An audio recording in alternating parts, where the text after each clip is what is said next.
Good morning students. बेटा हमने किया था फर्स्ट चैप्टर की फर्स्ट एक्सरसाइज। आज हम कर रहे हैं फर्स्ट चैप्टर की एक्सरसाइज सेकंड।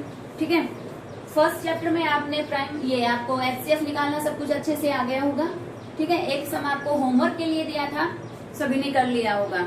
ठीक है, अब सेकंड एक्सरसाइज में बेटा फर्स्ट क्वेश्चन इसने दे रखा है, express each number as a product of its prime factors. Prime factors सभी जानते हैं कैसे निकालने हैं आपको। एक प्राइम फैक्टर मैं आपको निकाल के दिखाती हूँ। जैसे आपने लिया यहाँ पे 156, फर्स्ट क्वेश्चन सेकंड पार्ट। अब इसकी प्राइम फैक्टराइजेशन आपको करनी है, प्राइम फैक्टर्स के रूप में आपको लिखना है। तो क्या करोगे, ये होती है प्राइम फैक्टराइजेशन। तो यहाँ पे जिस नंबर से डिवाइड करने हैं वो सारे नंबर यहाँ पे क्या लिखने हैं, आपको प्राइम लिखने हैं। और प्राइम नंबर क्या होते हैं, जो खुद से और 1 से ही डिवाइड हो। ठीक है ना, तो यहाँ पे ये किससे डिवाइड हो रहे हैं, 2। तो जो ये नंबर आपने 2 लिखा है ये प्राइम यहाँ पे होना चाहिए। तो 2 से डिवाइड कर दीजिए इसे, तो क्या आ जाएगा हमारा 78। फिर 78 को किससे डिवाइड किया आपने, क्या बन जाएगा आपका 39। 39 3 से हो रहा है और ये यहाँ पे हो गया 1 से। तो आप यहाँ पे लिखोगे प्राइम फैक्टर्स ऑफ 156 आर, इस तरीके से लिखा जाएगा। अब देखिए जो यहाँ पे आप नंबर लिखेंगे ये आपको ध्यान रखना है, ये सारे कैसे होने चाहिए, यहाँ पे प्राइम नंबर्स होने चाहिए। ठीक है, ऐसे ही फर्स्ट सम के सारे पार्ट आप यहाँ पे सोल्व कर दीजिए। अब यहाँ पे एक रूल आता है बेटा, आप पहले भी छोटी क्लासेज में पढ़ चुके हो। क्या पढ़ा है कि आपको 2 नंबर दे रखे हैं, एक आपको फर्स्ट नंबर दिया यहाँ पे कुछ भी, फिर एक सेकंड नंबर दिया। ठीक है, जैसे मैं यहाँ पे लूँ 26 एंड 91, ये 2 नंबर दे रखे हैं। हमने क्या पढ़ रखा है इनके लिए कि इन दोनों की आप प्रोडक्ट कर दीजिए, सिंपल प्रोडक्ट, दोनों की सिंपल मल्टीप्लाई कर दो। ये दोनों की प्रोडक्ट किसके इक्वल आएगी, एलसीएम इंटू एचसीएफ। इन दोनों नंबर्स का हम एलसीएम निकाल दें और दोनों का एचसीएफ निकाल दें, दोनों की मल्टीप्लाई कर दें और इनकी सिंपल मल्टीप्लाई कर दें दोनों नंबर्स की, तो इन दोनों की प्रोडक्ट के इक्वल ये आएगा। कई जगह इस प्रोडक्ट की जगह पे क्या लिखा हुआ मिलता है आपको, ए इंटू बी, मीन्स ये ए है और ये बी है, दोनों की यहाँ पे मल्टीप्लाई। तो यहाँ पे एक को सोल्व करके दिखा देती हूँ कि ये क्या कैसे ये रिजल्ट यहाँ पे वेरीफाई हो रहा है। स्टेटमेंट है आपकी, find the LCM and HCF of the following pairs of integers and verify this result. ठीक है, तो पहले इन दोनों नंबर का हम निकाल रहे हैं एलसीएम। एलसीएम आप किसी भी मेथड से निकाल सकते हो, एचसीएफ भी किसी मेथड से निकाल सकते हो। तो यहाँ पे 26 एंड 91, इनका एलसीएम निकाल रहे हैं। तो ये दोनों किससे डिवाइड हो रहे हैं, 13 की टेबल में आ रहे हैं दोनों, 13 2 जा और 13 7 जा। अब देखिए 2 और 7 दोनों किसी एक की टेबल में नहीं आते, तो यहाँ पे हम इसको यही छोड़ देते हैं। तो इसका एलसीएम क्या निकलेगा, जो यहाँ पे नंबर आते हैं वो, और जो लास्ट यहाँ रोड में आएंगे इन सब की हम कर देते हैं यहाँ पे मल्टीप्लाई। इनकी दोनों की मल्टीप्लाई कर लेंगे आप यहाँ, फिर दोनों का निकालेंगे हम एचसीएफ। एचसीएफ जब आप निकालेंगे तो मैं डिवीजन मेथड को यहाँ पे अप्लाई कर रही हूँ। ठीक है, तो क्या हो जाएगा, यहाँ पे 3 जा पे चला जाएगा, ये हो गया, और यहाँ से हो गया 2 जा पे। तो लास्ट में जहाँ पे रिमाइंडर आपका 0 बचता है वहां पे देखिए डिवाइजर क्या है, किससे हम डिवाइड कर रहे थे, 13 से, तो एचसीएफ आ गया यहाँ पे 13। ठीक है, तो यहाँ पे देखिए अब एलसीएम क्या है हमारा, ये है, और एचसीएफ है 13। ठीक है, इन दोनों की मल्टीप्लाई करो यहाँ पे, और इन 26 और 91 की सिंपल मल्टीप्लाई करो, ये दोनों आंसर आपके इक्वल आएंगे। कैसे आ रहे हैं देखो, ये बन गया 13 7 जा 91 आ गया यहाँ पे 91, 13 2 जा क्या बना है यहाँ पे 26। आप इन दोनों की मल्टीप्लाई करो या इन दोनों की मल्टीप्लाई करो, या सिंपली आप इतना करके दिखा दो कि इन दोनों की बनी 26, इन दोनों की बनी 91, और इन दोनों का प्रोडक्ट इन दोनों के प्रोडक्ट के इक्वल हो गया। ठीक है, तो नेक्स्ट क्वेश्चन लेते हैं, find the LCM and HCF of the following integers by applying the prime factorization method. Prime factorization method से आपको एलसीएम और एचसीएफ निकालना है। तो ध्यान से देखिए कैसे निकालते हैं। यहाँ पे लिया 12 15 21, प्राइम फैक्टराइजेशन से हम इन दोनों चीजों को निकालेंगे। क्या हो गया, प्राइम फैक्टराइजेशन कर देंगे हम पहले हर एक नंबर की। 2 से ये जा रहा है, 2 से, और ये हो गया, ठीक है। तो 12 की प्राइम फैक्टराइजेशन आई है ये, सिंपल। 15 की और कर दीजिए, 15 3 से जाएगा और 1 पे, तो 15 आया यहाँ पे 3 into 5, ठीक है।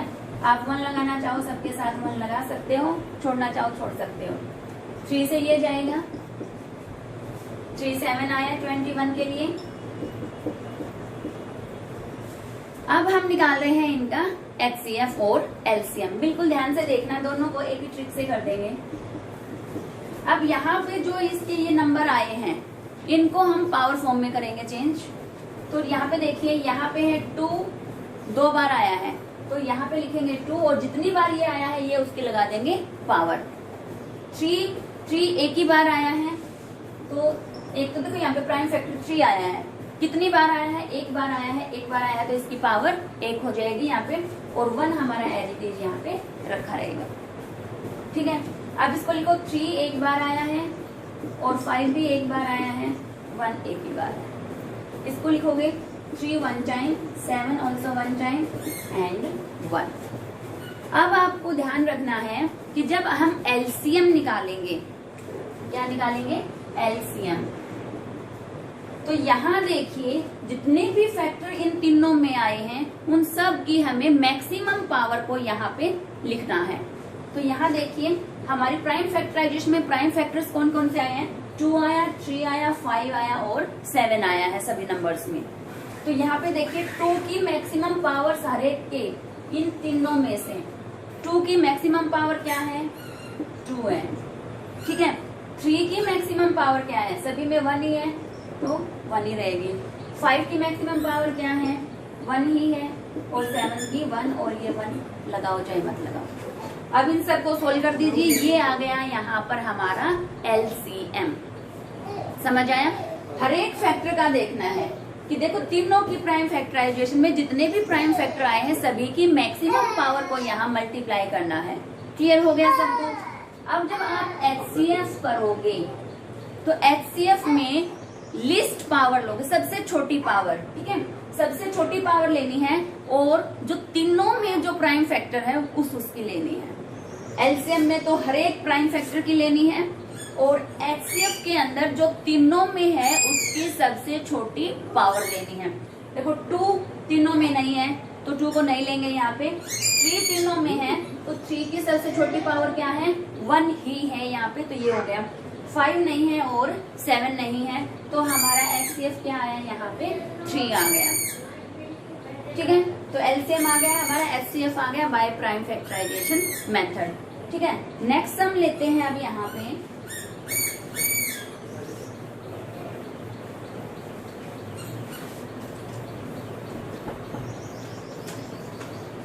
देखो नेक्स्ट सम में क्या दे रखा है बेटा, गिवन दैट HCF दे रखा है आपको 306 657 इक्वल टू 9। आपको निकालना है इनका LCM, ठीक है। स्टेटमेंट क्लियर हुई। क्या दे रखा है कि इन दो नंबर का HCF आपको गिवन है 9, और इन दोनों नंबर का ही हमें निकालना है LCM। ये हमारी स्टेटमेंट है। तो अब 2 नंबर कौन से दे रखे हैं, ये है वो हमारे 2 नंबर। तो हमने अपना रिजल्ट अप्लाई किया कि दोनों की जो सिंपल मल्टीप्लाई है वो इन दोनों के LCM और HCF की मल्टीप्लाई के इक्वल हो जाएगा। तो HCF तो दे रखा है 9, और यहाँ पे LCM हमें निकालना है, तो LCM की जगह LCM छोड़ दिया, ठीक है। अब आपके पास देखो 4 चीजों में से 3 चीजें आपके गिवन है, तो ये 4th टर्म यहाँ से निकल जाएगी। LCM को यहाँ छोड़ दीजिए, और 9 जब यहाँ आएगा तो क्या हो जाएगा, इसके डिवाइड में हो जाएगा। 9 से इनको कैंसिल आउट कीजिए, और यहाँ से क्या निकल जाएगा, हमारा LCM निकल जाएगा। समझ आया। नेक्स्ट क्वेश्चन है, नेक्स्ट क्वेश्चन को बिल्कुल ध्यान से समझना बेटा। नेक्स्ट क्वेश्चन थोड़ा स्टेटमेंट का है, उसको हमें लिखना पड़ेगा। उससे पहले मैं आपको बताती हूँ एक fundamental arithmetic theorem. Fundamental theorem क्या है? आपके पेज नंबर दे भी रखी है आपको स्टेटमेंट उसकी। Theorem 1.2 at the page number 8 page number पे आपको दे रखी है। फंडामेंटल थ्योरम ऑफ अर्थमेटिक क्या कहती है, सभी बिल्कुल ध्यान से अपनी फिर नोटबुक में भी इसको लिख लेंगे और इसको लर्न करेंगे। Every composite number can be expressed as a product of primes and this factorization is unique apart from the order in which factors appear। अब देखिए ये फंडामेंटल थ्योरम क्या होती है, मैं आपको समझाती हूँ। Fundamental theorem of arithmetic.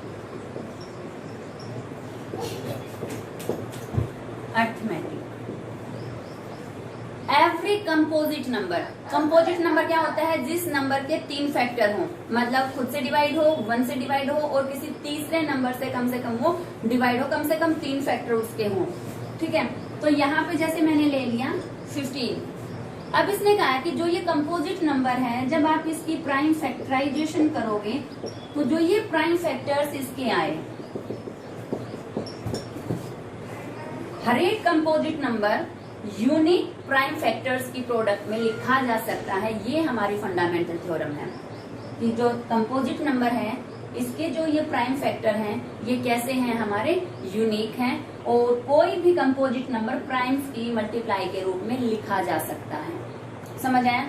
तो 15 के कोई भी इसकी प्राइम फैक्टराइजेशन निकालेगा तो प्राइम फैक्टर्स कौन आएंगे? 3 और 5 आएंगे। हर एक कंपोजिट नंबर के प्राइम फैक्टर्स जरूर आते हैं क्योंकि हम हर एक नंबर के यहाँ पे फर्स्ट क्वेश्चन में ही प्राइम फैक्टर निकाल चुके हैं, तो हर एक नंबर के प्राइम फैक्टर आए हैं। ठीक है, तो यहाँ पे और जो फिर क्या है कि जो ये प्राइम फैक्टर आएंगे ये होते हैं हमारे यूनिक। 15 की प्राइम फैक्टराइजेशन किसी से भी करा ले तो प्राइम फैक्टर्स कौन आएंगे? 3 और 5 आएगा। कोई इसको यहाँ से ऐसे कर सकता है, 5 3 जा 3 1 जा, ऐसे सोल्व करेगा तो 5 3 या 3 5, ऑर्डर कुछ भी हो, चाहे 3 5 लिखो या 5 3 लिखो, हमारा क्या है कि हर एक कंपोजिट नंबर प्राइम फैक्टर्स के रूप में लिखा जाएगा और ये प्राइम फैक्टर्स क्या होते हैं? यूनिक होते हैं। तो ये हमारा हो गया यहाँ से फंडामेंटल थ्योरम। अब इस फंडामेंटल थ्योरम का हम करेंगे यूज। ठीक है, फंडामेंटल थ्योरम क्या कहती है? इसमें क्या क्वेश्चन है हमारा? क्वेश्चन नंबर 5 है अभी। Check whether 6 raised to power n can end with the digit 0। इस 6 की कितनी भी पावर आप करो 1 2 3 अप टू इंफिनिटी, क्या कभी इसका आंसर मतलब जो भी आंसर आएगा उसकी यूनिट डिजिट 0 आएगी? मतलब इसका आपने 6 की पावर 1 की, 6 की पावर 2 की, 6 की पावर 4 करोगे, मतलब कुछ भी नंबर यहाँ पे आए तो लास्ट में यहाँ पे क्या आ रहा है? सभी की पावर में लास्ट में यहाँ पे कुछ भी नंबर आए तो क्या आ रहा है? हमारा 6 आ रहा है। लेकिन ये कह रहा है कि चेक करो कि 6 raised to power n, मतलब 6 की कितनी भी पावर करो कि लास्ट में जो ये आंसर आ रहे हैं हमारे, इनकी यूनिट डिजिट यहाँ पे 0 आ सकती है। ये हमें यहाँ पे चेक करना है। ठीक है, for any natural number n, किसी भी नेचुरल नंबर n के लिए तो हमें कोई चीज ये प्रूव करनी है। देखो हमें वैसे तो पता है कि 6 की कितनी भी पावर कर लो यूनिट डिजिट आंसर में क्या रहेगी? 6 ही रहेगी। ठीक है, लेकिन हमें इसको प्रूव करना है एज ए थ्योरम, तो हमें इसमें कुछ लाइंस लिखनी पड़ेंगी और ऐसे स्टेटमेंट्स को हम कैसे प्रूव करते हैं? Let 6 raised to power n can end with digit 0। हमने मान लिया कि ये 0 के ऊपर एंड होता है इसका आंसर, मतलब कितनी भी कुछ पावर की तो उसका आंसर यूनिट डिजिट क्या दे रहा है? 0 दे रहा है। ठीक है, तो अब मुझे बताओ कि अगर आपने कुछ पावर की, मान लिया इसकी मैंने 100 पावर कर दी, इसका कुछ आंसर आया और यूनिट डिजिट यहाँ पे 0 आ गई, और जिसकी यूनिट डिजिट 0 होती है तो उसका प्राइम फैक्टर क्या बनेगा? 5 उसको डिवाइड करता है जिसके लास्ट में 0, तो यहाँ पे क्या हो जाएगा? Then 5 is the prime factor of 6 raised to power n। तो 6 raised to power n का क्या हो जाएगा? 5 इसका प्राइम फैक्टर हो जाएगा। ठीक है, अब हम लगाते हैं but by fundamental theorem। Fundamental theorem. अब आप एक बात ध्यान से सुनिए, 6 के जो प्राइम फैक्टर होते हैं वो कौन होते हैं? 2 और 3 होते हैं। तो जब आप इसकी पावर कितनी भी पावर कर दो तो यहाँ पर भी जो प्राइम फैक्टर आएंगे वो कौन आएंगे? 2 और 3 ही आएंगे। उनकी पावर्स इंक्रीज हो जाएंगी, बट बेसिकली जो हमारे प्राइम फैक्टर है वो 2 और 3 ही रहेंगे, चाहे पावर हम कितनी भी कर लें वहां पे। समझ आए? तो यहाँ पे क्या कह रहे हैं? But by fundamental theorem of arithmetic 6 raised to power n have factors 2 and 3। ठीक है, इसके प्राइम फैक्टर क्या बनेंगे? 2 and 3 and these prime factors are unique। और ये प्राइम फैक्टर कैसे होंगे? यूनिक होंगे, मतलब 2 और 3 के अलावा 6 की कितनी भी पावर करो उसकी प्राइम फैक्टराइजेशन में 2 और 3 के अलावा कोई नंबर यहाँ पे नहीं आएगा। बट आप स्टार्टिंग में क्या चले कि 5 तो इसका क्या आ गया? प्राइम फैक्टर आ गया। ठीक है, तो क्या हुआ? फंडामेंटल थ्योरम कहती है 2 3 आएगा, आपने कह दिया 5 आएगा, तो फंडामेंटल थ्योरम सही है। ठीक है, तो यहाँ पे क्या हो गया? सो देयर, या सीधा लिख दो आप, so our assumption is wrong. या इससे भी बेटर क्या है, हम पहले लिख दें so there becomes an contradiction. क्या हो गया यहाँ पे? हमारे एक कंट्राडिक्शन आई। कंट्राडिक्शन होता है जो हम मान के चले उससे उल्टी बात होगी, मतलब विरोध पैदा हो गया यहाँ पे, अगेंस्ट हो गई ये बातें। So there becomes a contradiction, therefore लिखो या सीधा 10 लिख देते हैं। thus our assumption is wrong। hence last में hence लिखेंगे और क्या लिखेंगे? hence 6 raised to power n can never ends with digit 0। तो जो 6 raised to power n है ये कभी भी 0 पे एंड नहीं करेगा।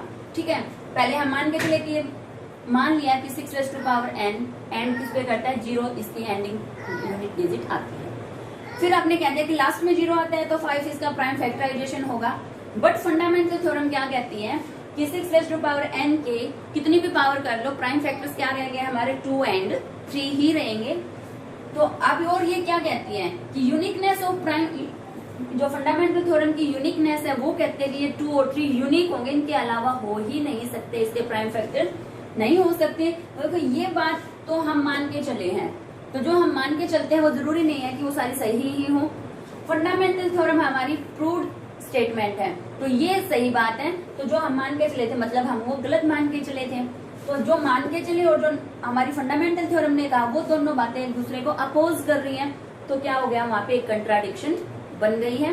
कंट्राडिक्शन बन गई तो जो हम मान के चले थे वो अजम्पशन क्या बन गई? हमारे यहाँ पे रॉन्ग हो गई। रॉन्ग हो गई तो जो 6 raised to power n है ये कभी भी 0 के ऊपर एंड नहीं करेगा। समझ में आया ये सम? अब है बेटा फंडामेंटल थ्योरम बहुत ही इंपॉर्टेंट है, आप इसको अच्छे से रिवाइज कर ले, लिख ले अपनी फेयर नोटबुक में। ठीक है, लास्ट सम लेते हैं हम यहाँ पे।